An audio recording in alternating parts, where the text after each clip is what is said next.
The Boy Scouts of America have released confidential files kept on men who were suspected of child abuse over the decades. News 4's Ed Dranch finds a few names from Western New York in that database.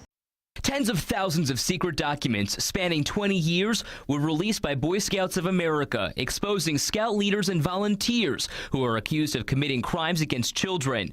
Attorney Kelly Clark advocated for the release of these documents. The Boy Scouts knew they had an institution-wide problem with child abuse and didn't take steps to deal with that. Across the nation, thousands of men and women have been expelled from the Scouts on suspicion of child abuse. Dozens of troops have been affected in Western New York, including the city of Buffalo and the Niagara frontier.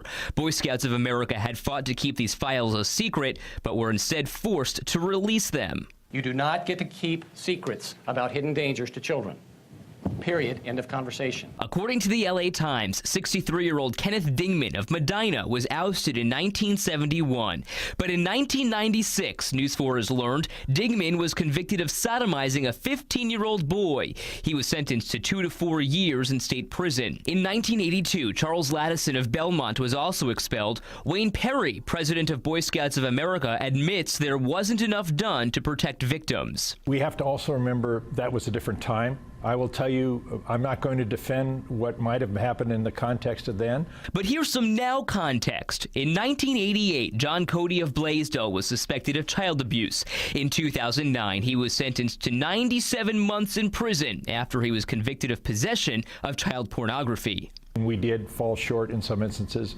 We're profoundly sorry. Now, Perry says nothing is more important than Scout safety. That said, background checks are now being conducted on all volunteers. Meantime, lawyers are fighting to get the files released dating back to the late 1980s. Reporting live tonight, Ed Dranch for the 10 o'clock news.